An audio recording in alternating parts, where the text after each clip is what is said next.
Before we lift our hearts in prayer, let's pause and quiet our minds to receive God's truth. His word is our foundation, steady, unchanging, and full of life. As we reflect on Scripture, may it prepare our hearts to speak with Him honestly and openly. There's something profound that happens when we truly grasp the magnitude of God's character. His love isn't like human love that wavers with our performance or fades when we disappoint. Scripture tells us in 1 John chapter 4 verse 8 that God is love. Not that He has love or shows love sometimes, but that love is His very essence. This divine love pursues us relentlessly, even when we're running in the opposite direction. It's patient when we're stubborn, gentle when we're harsh, and faithful when we're unreliable. When you understand this kind of love, it changes everything about how you see yourself and your relationship with the Creator. The enemy wants you to believe you're disqualified because of your past mistakes or current struggles. But Jeremiah chapter 31 verse 3 declares that the Lord has loved you with an everlasting love and drawn you with unfailing kindness. That word everlasting means without beginning or end. God's love for you existed before you were born and will continue long after this life ends. His kindness never runs out, never grows weary, and never depends on your ability to earn it. When shame whispers that you're too far gone, remember that His love reaches deeper than your deepest failure. Romans chapter 8 verses 38 and 39 paint an incredible picture of this unbreakable love. Paul writes that neither death nor life, neither angels nor demons, neither our fears for today nor our worries about tomorrow, not even the powers of hell can separate us from God's love. Think about that. Nothing in all creation has the power to disconnect you from the love of Christ. Your worst day can't diminish it. Your greatest triumph can't increase it. It's constant, complete, and forever yours in Jesus. But love without action is just sentiment. God's love moved Him to action. John chapter 3 verse 16 tells us that God so loved the world that He gave His one and only Son, that whoever believes in Him shall not perish but have eternal life. This wasn't a casual decision or a backup plan. Before the foundation of the world was laid, God knew the price He would pay to redeem humanity. He looked ahead and saw every sin that would be committed, every heart that would rebel, every person who would reject Him and still chose to sacrifice His Son. That's the depth of love we're dealing with. When Jesus walked this earth, He didn't come as a conquering king demanding worship. He came as a servant, washing feet, healing the broken, and eating with outcasts. He showed us what love looks like in action. In Matthew chapter 11 verse 28, Jesus extends this beautiful invitation. Come to me, all you who are weary and burdened, and I will give you rest. Notice, He doesn't say come when you've cleaned up your act or when you feel worthy. He says come as you are with all your weariness and all your burdens. This same Jesus who calmed storms and raised the dead is calling your name today. He's not waiting for you to become perfect before you approach Him. 2 Corinthians chapter 5 verse 21 tells us that God made Him who had no sin to be sin for us, so that in Him we might become the righteousness of God. Jesus took on our sin so we could receive His righteousness. It's the greatest exchange in history, our failure for His perfection, our guilt for His innocence, our death for His life. Consider the woman caught in adultery in John chapter 8. The religious leaders brought her before Jesus, ready to stone her according to the law. But Jesus looked past her sin and saw her worth. He didn't condemn her, but instead offered forgiveness and a new beginning. That's how Jesus sees you today, not as a sinner to be punished, but as a beloved child to be rescued and restored. Isaiah chapter 1 verse 18 reminds us that though our sins are like scarlet, they shall be as white as snow. God's forgiveness doesn't just cover our sin, it completely removes it, making us clean and new. The cross wasn't just about paying a debt, it was about adoption. Through Jesus, we become children of God with all the rights and privileges that relationship brings. Galatians chapter 4 verses 6 and 7 tell us that because we are His children, God sent the Spirit of His Son into our hearts, crying out, Abba, Father. We are no longer slaves but children, and if children, then heirs of God through Christ. You have access to the throne of grace.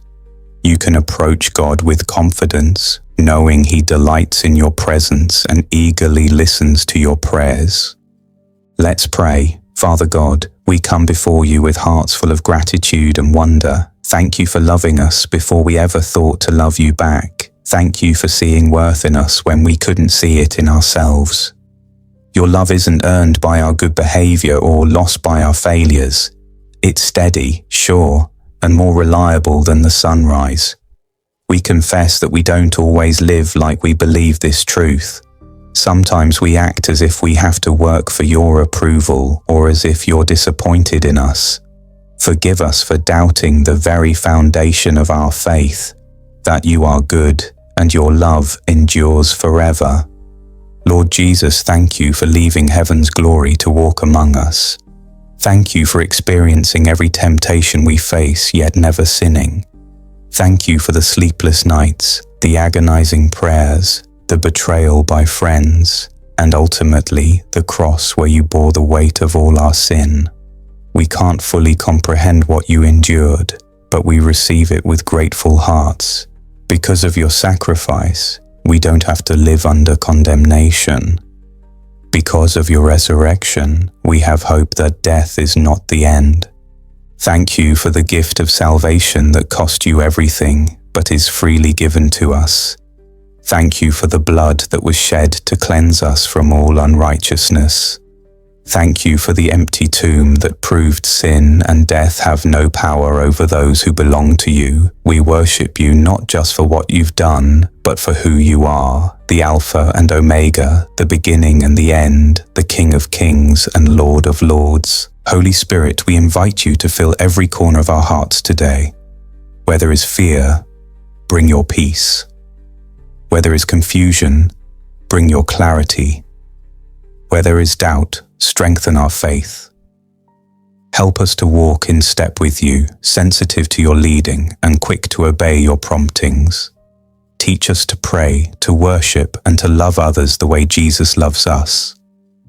When we're tempted to rely on our own understanding, remind us that Your ways are higher than our ways and Your thoughts higher than our thoughts. We thank You for the Bible, Your written word that guides our steps and corrects our course. Thank You for pastors, teachers, and fellow believers who help us grow in faith.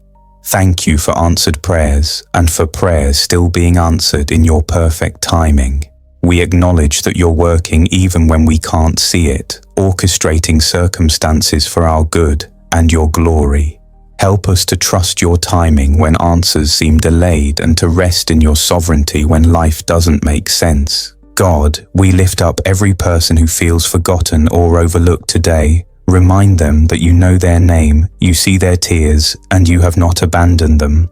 For those facing illness, financial hardship, or broken relationships, be their strength and their comfort. For those celebrating victories and blessings, keep their hearts humble and grateful. Help us all to remember that whether in valleys or on mountaintops, You are with us. We pray for healing in broken families, for restoration in damaged relationships, and for hope in desperate situations. Comfort those who are grieving and strengthen those who are weary. Give wisdom to parents raising children in these challenging times. Bless our marriages and help us to love sacrificially. Protect the innocent and bring justice where there has been wrongdoing. Protect our families, our communities, and our nations. Give wisdom to leaders and courage to those who stand for righteousness. Use us as instruments of Your peace in a world that desperately needs hope. Help us to be generous with forgiveness, quick to show mercy, and bold in sharing the gospel. May our lives be living testimonies of Your transforming power. When people look at us, May they see Jesus reflected in our words, our actions, and our attitudes. As we close this time of prayer, we rest in the assurance that you hear us, you love us, and you will never leave us. Thank you for being our refuge in times of trouble and our joy in seasons of celebration. We trust you with our futures, knowing that your plans for us are good. In every circumstance, help us to remember that we are more than conquerors through Christ who loves us. May your name be glorified in our lives today and always. Amen. May every word of this prayer become a living blessing over your life in Jesus' mighty name. If you're carrying a specific need today, we'd count it a privilege to stand with you in prayer. Share your request below so we can lift you up together. May the unshakable peace and overflowing grace of Christ surround you today and always.